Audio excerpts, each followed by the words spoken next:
Hello, everyone. We want to wish you another great evening and welcome to another show of Book It.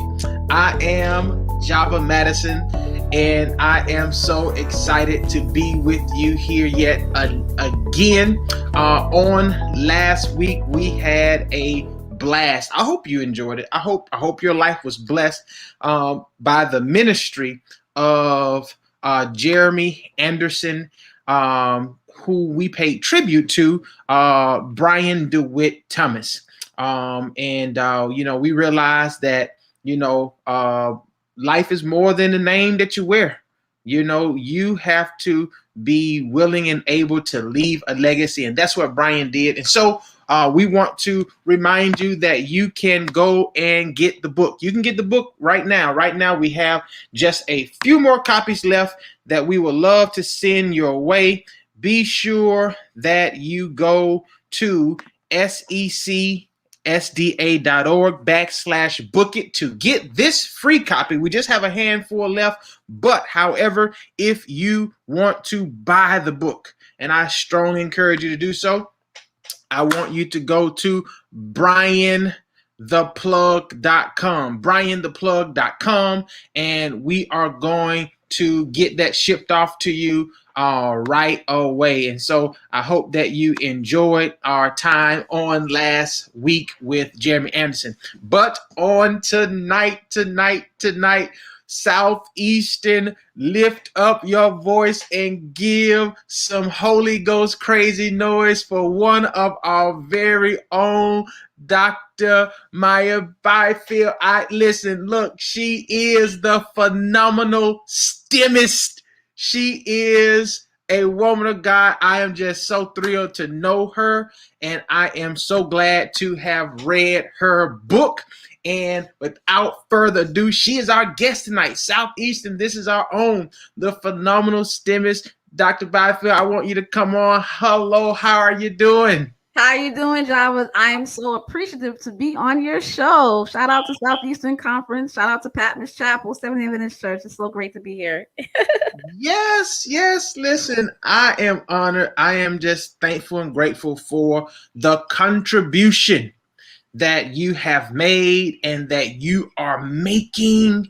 You're making all the HBCUs proud. Shout out to Oakwood. Yeah, Oakwood in the house. And also your SEC family. And so you've written a book. This book is entitled The Phenomenal STEMist, and it is exciting to read, fascinating. It made me excited to be a parent. Do you hear what I'm saying? It's for you. It's my love letter for parents, especially parents of children of African descent. It's my love letter to you guys. Yes. So tell us, just start us off. What led you to write the book? The Phenomenal STEMist. Well, truthfully, it was my frustration. I learned this from my pastor, Pastor Doggett. A lot of the times your gifting, and Pastor Bushner also said that too, your gifting comes out of your frustrations. And one of my major frustration was going to conferences. Okay. Going to conferences, scientific conferences. So my trade is I am a biomedical scientist. That's where I got my PhD in molecular pharmacology. So I'm hardcore science. And when I go to conferences, I don't see people that look like me. I'm usually a part of the 1%. And we are, according to the census, around 12%. We're probably more than that, 15 to 20% of the population. Yet and still the number of scientists, PhDs, etc., maybe 2% of the population of those fields. So I'm like, I just want to get to 10%. I want to increase the numbers from being 1 in 100 people. I would go to conferences where there are thousands of people and I'm basically seeing 10 of us in a room. And I said, this has got to stop. How can I help? And then when I went to the college level, when I'm teaching, I'm seeing a lower level as well, especially in my classroom in the context of Black males. And I really believe it came from a place of preparation, not enough preparation at a younger age, not enough love for science and math at a younger age. Mm-hmm. And if I can help parents to foster scientists, technologists, engineers, mathematicians, right? STEMists. If I can get them to foster from the womb, so it's a guide from the womb to the university, a love letter to parents, especially parents of color.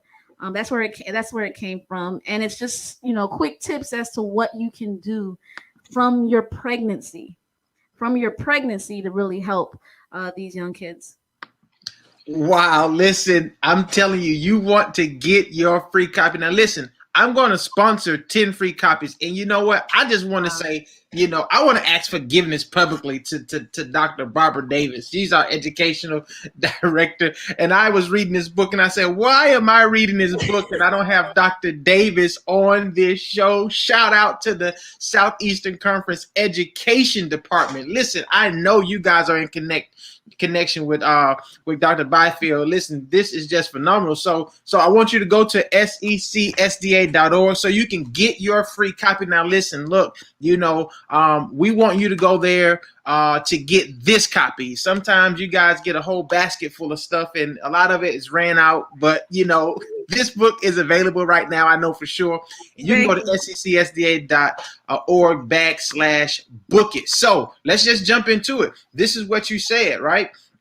You said that this is my story, my journey to excellence in STEM. STEM is, so just for the icebreaker, right?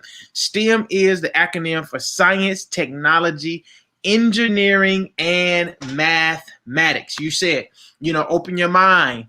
I open your mind. I want students to have an open mind in terms of STEM careers. So listen, this is something you start early. STEM.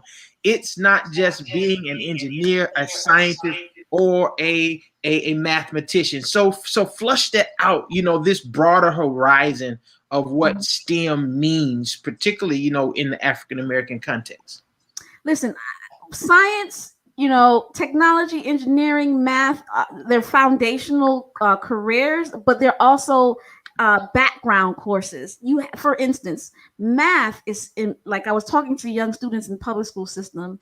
Math, knowing your algebra, it's foundational for your SAT tests. Majority of the SAT is math, algebra. And so in order to get good grades on your SAT so that you can get into good colleges, you have to know your math, whether it be any kind of career, right? And let's say you want to be a physician, you want to be a nurse. Well, you have to take certain science classes like biology classes. So having a foundation in biology from when you were young will make you prepared for college level courses. Listen, biology, you can't take chemistry actually without taking a certain level math. But if you get a low SAT score, they're going to put you in an intermediate algebra versus a college level, you see? And then, so you can't take chemistry until you're way into your sophomore, junior year. Wow. And in my situation, I was taking biology, chemistry, and pre-calculus all in the same year. And because of that, I was able to take multiple science courses that prepared me for graduate school. And I graduated from Oakwood in 4 years. So having a foundation early will help you get the proper classes in college. And then you can decide what you want to be. You don't even have to go all the way like me to the PhD. Let's say you want to be a technologist. I love IT, right? People get associates, 2-year degrees and certification, and they are coming out with really lucrative careers in machine learning and artificial intelligence. That's just technology. Engineering, same thing. You can be an engineering technician, or you can decide to become a mechanical engineer or structural engineer. Math is the foundation of that. You have to take all the way up past linear algebra, analytical calculus, like calculus 3, but you can't take calculus 3 if you don't take pre-calculus. You can't take pre-calculus if you don't take algebra. You understand? Yeah. So, foundation. So you said, unfortunately, as a college professor, I do not see many minorities in the STEM program. Mm-hmm. Many students tend to drop out in their first year of college due to their lack of preparedness. Yes. I mean, preparedness is everything, right? You have to be prepared, for these, higher learning, educational experience. And so you talked about this is a guide from the womb to university, right? Yeah, yeah, yeah. So this is what you say. You say if parents want to introduce STEM to their young children. So this listen, PSA, public service announcement. This is an intervention to prepare Yes. your children. We Yes. are intervening in the name of Jesus. Listen, it says if you want to introduce STEM, do so with concentration of auditory, language, vivid coloring, textures. This is a part of the brain development that is most active. So this is for our newbies, our newborns, right? Right. Just speak briefly about why is it so pervasive that colors and the room decoration and the textures in the animals and everything. Why is all that important for STEM? Because that's the part of the brain that is active. See, there's levels of brain development. My background is also in neuroscience. And so when you're a young child in the womb, you're just trying to make sure you're eating properly. You're just trying to make sure those brain cells are growing in general, right? You want to make sure that they actively grow because you're playing classical music while the baby can hear it while they are in their room. Why? Because you want to develop their brain cells to just grow abundantly. That's it. When they get out the womb and they're young in their pre kindergarten years, you want to make sure that they activate the side that's active. Touch this part of the brain right here, the touch centers. That's why textures are important. When they touch something, it'll trigger growth in the brain. Right now, when they're really really young, you're just trying to get their brain cells to grow as much as possible. So the vision, the back part of the brain is very active as well. So get that stuff, get it going through colors and visual. Whatever stimulates brain growth in the first few years of life, that's what you want to focus on. You don't Wow. necessarily want to do a lot of other things, right? Just focus on what the brain is doing. And that's when my book helps to, it really goes through the different levels of development of the brain at those ages. It does. So here's your 5-point quick guide. If you want to start, dealing with STEM right now, keep your womb healthy and stress free. Husbands, try not to get in an argument with the wife while she's pregnant. Try to be present. Give her a little foot massage. Yes. Play a little Kurt Franklin. Well, maybe some Luther Vandross. That's just a little bit more smoother. Kurt may be a little too stumpish, but play distinctive musical sounds to develop the fetus. All right. You also said language is at its best in the early years. Can I also just pause right here because I feel like she educated me, y'all. Stop talking in gibberish. No gibberish, no Google Gaga, no. Speak clearly. I always say this. Have you ever heard a 2-year-old cuss? They know how to pronounce the C's and the K's very well. And I need you to do the same because when you pronounce the phonics is important. You think, what does that have to do with STEM? It develops the left side of the brain. And the left side of the brain, which is language, proper use of your tongue, is the same part of the brain when it's stimulated for analytical thinking. Same side. So when you stimulate their tongue to speak multiple languages and clearly with proper diction, it also stimulates the same part that helps them with their math. So a lot of times you see different people from different countries and they're doing so well in school and you think, oh, it's because they're smarter and things like that. Certain people from different countries are smarter. That's why they're engineers. Multiple times they're speaking English and their own personal language. They're speaking multiple language. Couldn't that be a reason? So what's the best age to start getting to, the Rosetta Stone or whatever you use to learn the multiple language? Is there a time that's too late to really start pushing a second language? Good question. After 10 years old, people from the letter K is not spoken in Japan. So what happens is your brain starts to develop in the language center, and it basically is completed. So pre 10, you can damage the left side of your brain, and your brain will grow cells over the right side, and you'll still be able to speak. Post 10 years old, it's harder. Now people learn how to speak different languages at all ages, but it's much more difficult, and they'll always have their personal accent. So that's why you hear people speaking English, but you hear a strong accent because they came here after 10 years old. But I remember my father was a daycare center director, and you would have people from all over the world come to New York, Russia, asking, "Oh, I know he can't speak any English." He said, give your son 2 weeks. He will be fluent in English. And that's what happens when they're really young, 2 years old, before 10, that's when you should be really focusing on languages. And unfortunately, when America, where did we start teaching languages? High school. It's too late. Too late. Too late. Too late. Too late. Mhm. But although we do, our memory starts to increase in high school. I learned that from you too. That's right. That's right. Yeah. Hey, listen, watch this, And right? you read my book, Java. You digested my book. Thank you so much. Go ahead. Oh man, hey, listen, this book is phenomenal. It's a phenomenal stimulus. It is exactly that. So you know, let's talk about what happens. You know, when you said a part of the brain stops growing, right? You know, and you talked about this in your book, the trauma, emotions. Okay, so we talked about the belly. We're going to finish that. Man, you said speak to your children properly, right? Then it says read to and with. I mean, I think I've done something right as publishing director. You know, I do read with my kids, you know, and so I praise God for that, you know, but the emotion is really important, right?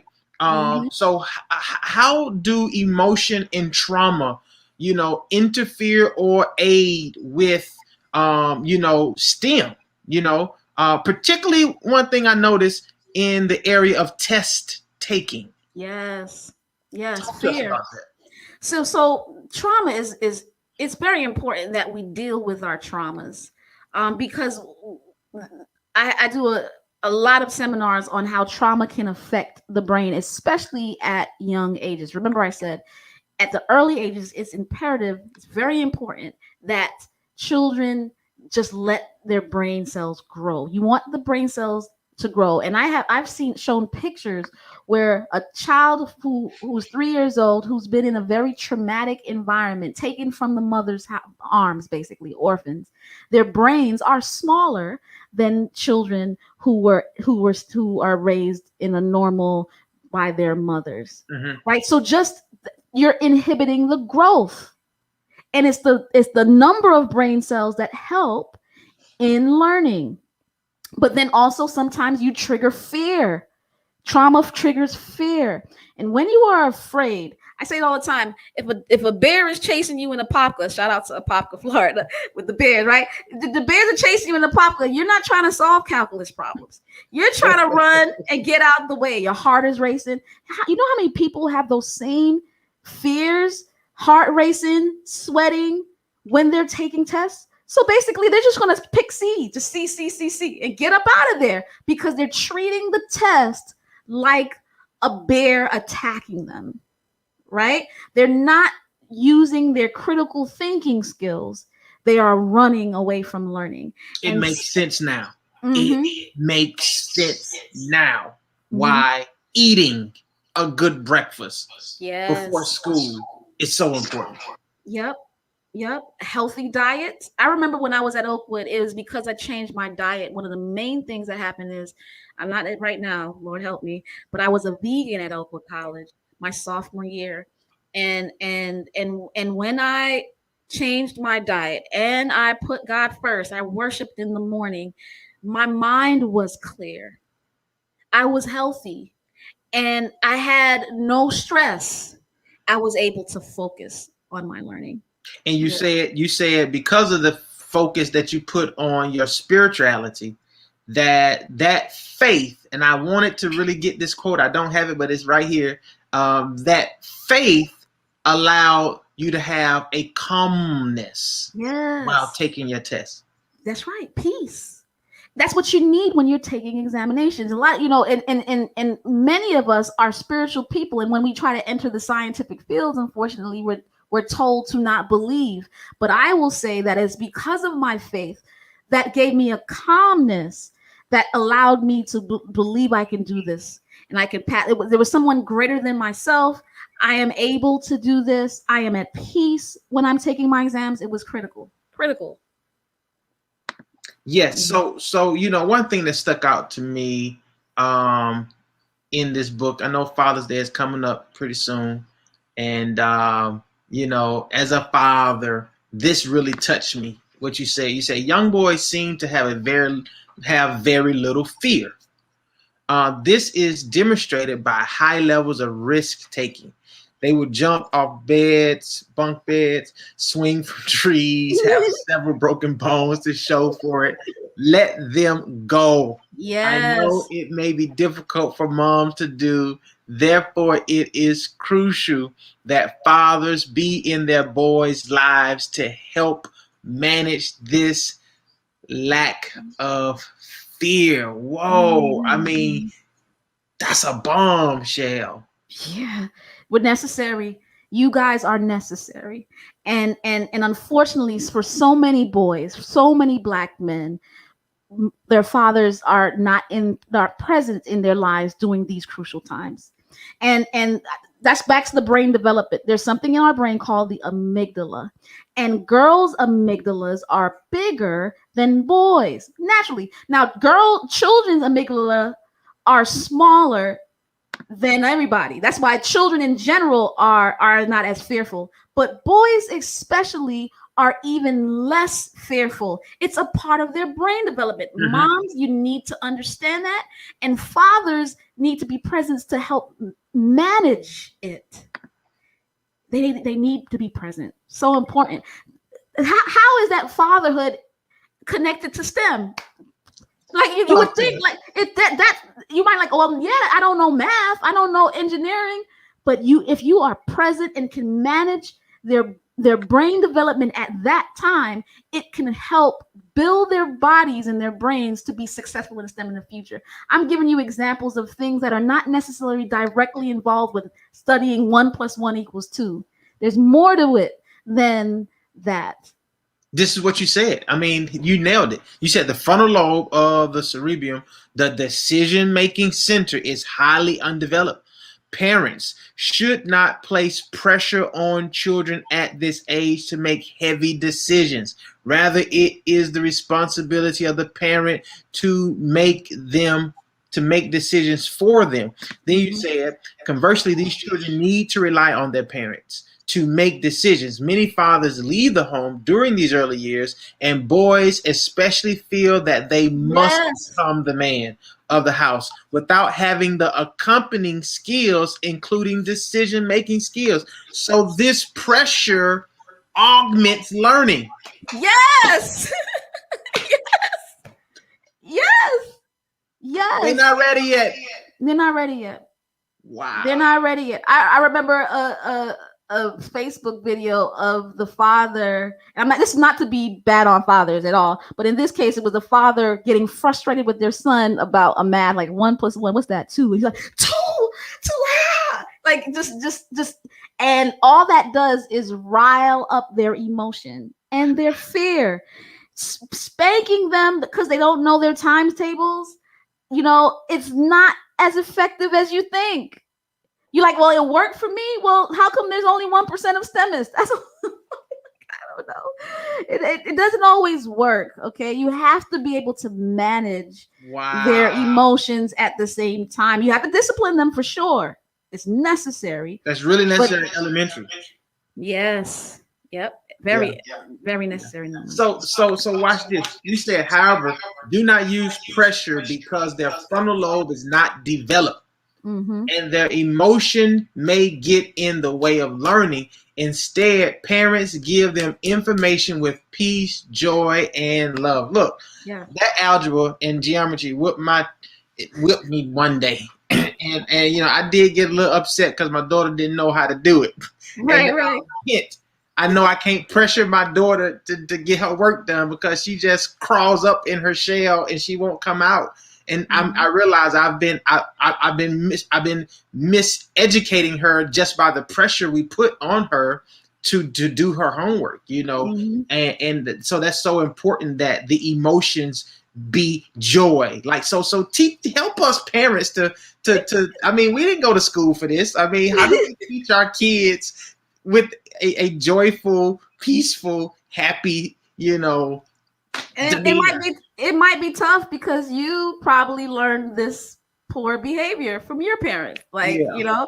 So I remember getting yelled at. You're right. yeah, so it's you will have, I don't have the answer because I'm not a parent, but what I do know is that I celebrated them, especially at the younger years. If you can get them to love it and not be afraid of it at the younger years, when they get to teenagers, it's going to be difficult to bash them in the younger years. So celebrate them, because children usually love to learn in the younger years. So Yeah. you bring joy, like, oh my goodness, good job, gold star. I remember my teacher would give gold stars and said, look at you, you're awesome. You praise them on social media. Gold star for my kid that did her homework today.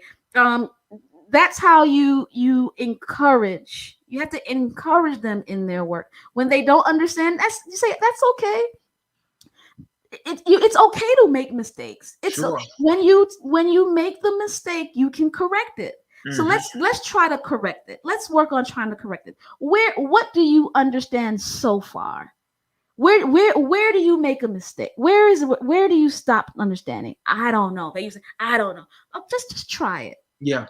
Yeah. You know, Peace. No tension. no tension. Be diligent in it, but don't be aggressive in it. Gotcha.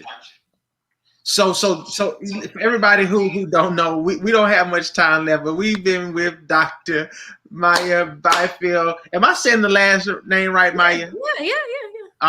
And so we're excited about the phenomenal STEMist. This book is excellent. We want you to go to secsdabookit.org, secsda.org/bookit to get your free copy. And I don't know if Dr. Byfield has a particular website that she owns or would like to promote, but if you do, Doc, just give it to us before we go, and I'll make sure I get it there in the comments. But as we are getting ready to wind up, right, this is one thing that me and my wife talked about today. And I was reading your book and I got kind of excited, right, and ahead of myself. But this is what you said. You said there should be no summers off during these years, right?